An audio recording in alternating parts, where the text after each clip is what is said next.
سب دیکھنے اور سننے والوں کی خدمت میں محبت بھرا سلام۔ بڑا سخت میچ بڑھ گیا جناب، آپ تصور بھی نہیں کر سکتے، آپ سوچ بھی نہیں سکتے جو بھی خبر میں آپ کو دینے والا ہوں۔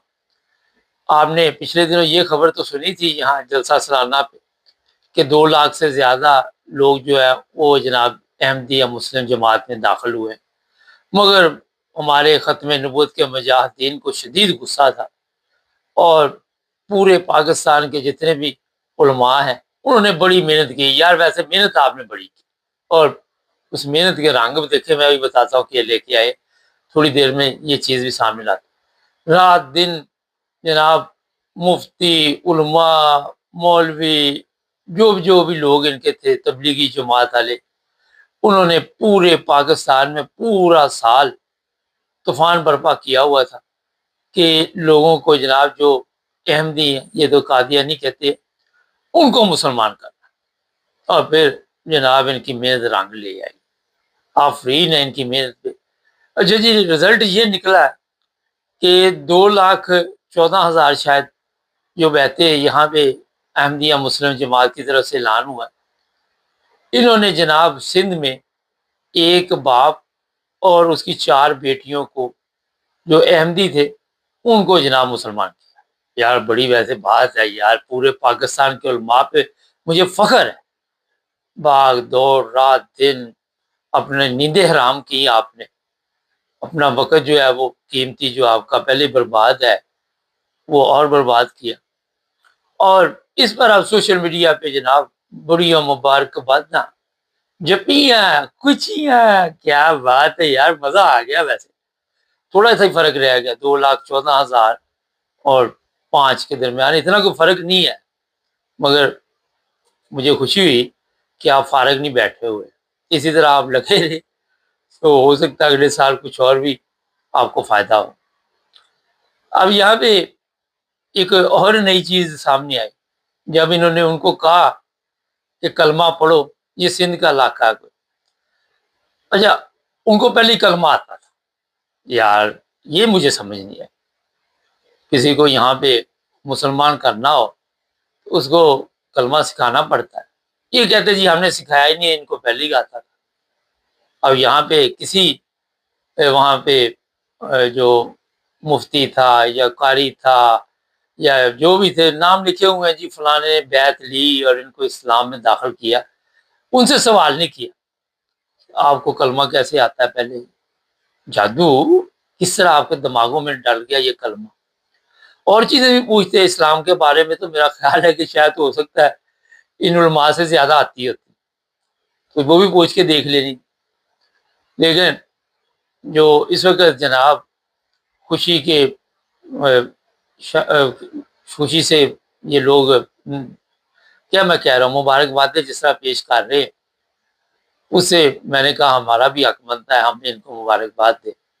اسی طرح پچھلے دنوں ہم نے جو احمدیہ مسلم کی طرف سے اعلان ہوا تھا اس پر یہ شک کر رہے تھے جناب اتنی بیعتیں نہیں ہوئی، لیکن میں نے وہاں بھی کوئی شک نہیں کیا، میں نے یہاں بھی کوئی شک نہیں کیا، میں نے کہا یہ بھی ٹھیک کہہ رہے، واقعی 4 بیٹیوں کے ساتھ ایک باپ نے وہاں پہ اسلام قبول کر لیا۔ اب اس کے ساتھ کیا سلوک کیا گیا، اس کو کس طرح بلیک میل کیا گیا، ہمیں ضرورت نہیں اس چیز کی بتانے کی کیا وجہ تھی، مگر یہ کہ جس جگہ پہ یہ اب داخل ہو گئے، اگر یہ خبر سچی ہے، ظاہر ہے علماء کی محنت جو بتا رہے ہیں، یہ بچیاں جو ہیں ان کے کل کو بچے بھی ہونے ہیں، ظاہر شادیاں ہوں گی پھر بچے ہوں گے، مگر ان بچوں کو ان علماء کے حوالے نہیں آپ نے کرنا، ان مولویوں سے آپ نے اپنے بچوں کو بچانا، اور پہلے تو ان بچیوں کو 4 کو بچانا ہے۔ یہ جو صاحب ایک تصویر بھی آئی ہوئی سامنے لگا دیں گے اوپر، یہ مشورہ بھی تو دینا ہوتا ہے نا جناب، ظاہر ہے ہمارا تو پروگرام ہی یہی ہے کہ لوگوں کو مشورے دیتے، تو آپ نے پہلے تو ان بچیوں کو بچانا، اگر اللہ کرے یہ بچی رہے ان علماء سے، پیروں فقیروں سے، ان لوگوں سے بچی رہے، تو اگر یہ بچ گئی تو پھر بچوں کو کیسے بچائیں گے، یہ بھی ایک پرابلم ہے۔ کل ہی میں ایک جگہ بیٹھا ہوا تھا تو وہ ایک صاحب مجھے کہنے لگے کہ پاکستان میں روزانہ 10-20 کیس ایسے ہوتے ہیں جو بچوں کے ساتھ زیادتی کے علماء کے کیس ہیں، تو آپ اس میں پروگرام بھی کرتے ہیں. تو میں نے کہا اب ہم کیا کریں؟ تو مقصد یہ ہے کہ ہمارا تو کام ہوتا توجہ دلانا.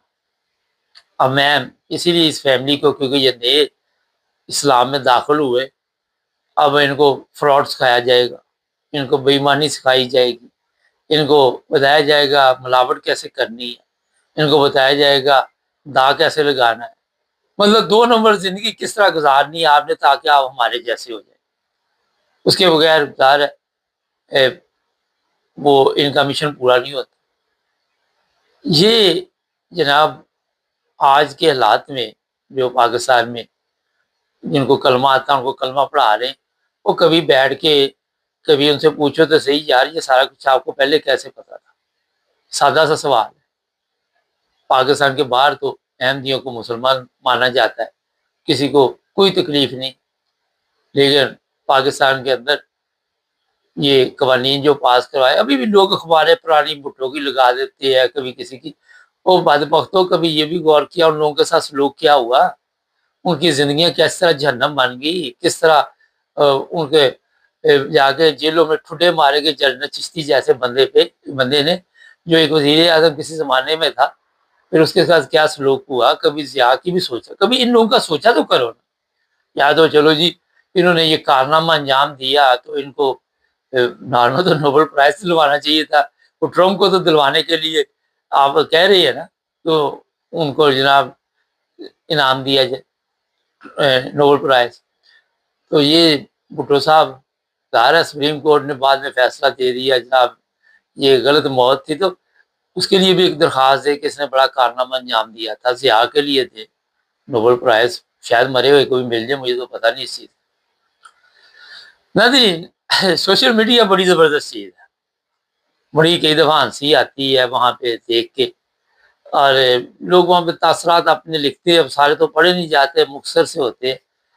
تو اس میں یہ بڑا سوال اٹھ رہا ہے کہ جو بچوں کے ساتھ زیادتی کے کیسوں میں اضافہ ہے، لیکن کمی نہیں ہو رہی.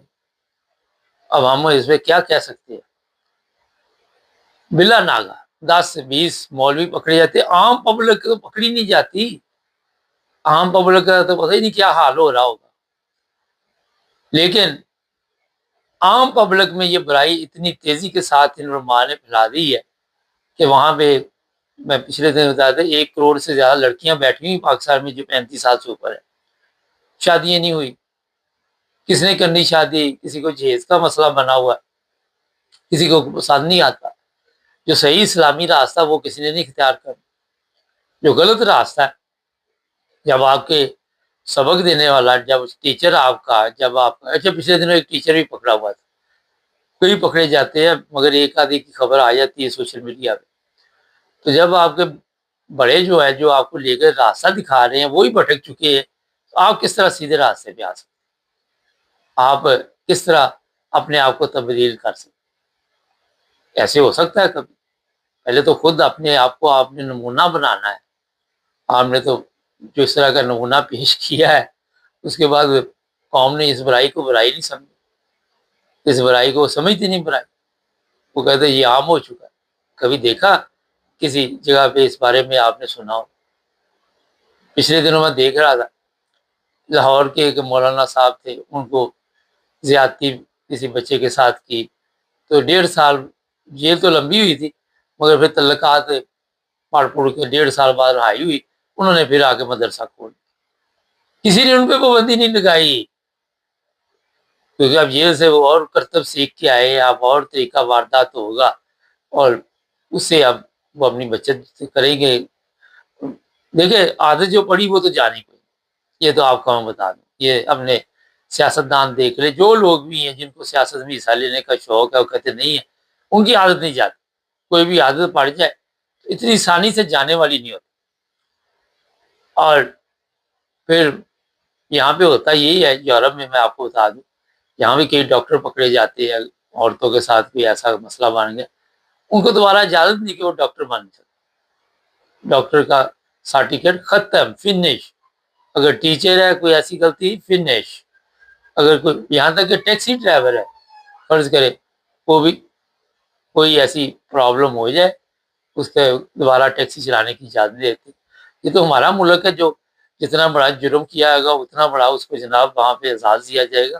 نوبل یہ جو دیتے ہیں وہ میڈل شیڈل، وہاں اسلام آباد ایک شو چلتا ہے، وہ بھی آپ دیکھتے ہوں گے، بعد میں لوگ اعتراض کر رہے ہوتے اس کو کس چکر میں ملے گیا۔ آپ کو کیا پتا اس نے کتنی ان خواتین نے، لڑکیوں نے محنت کی ہمارے جرنیلوں کو خوش کرنے کے لیے۔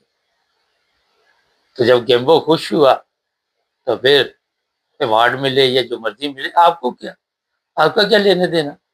آپ تو اس ملک میں غلام ہیں، غلام رہیں گے، اسی طرح زندگی گزار کے جائیں گے، اس سے زیادہ آپ کے پاس سوال کرنے کا تو سوال ہی پیدا نہیں۔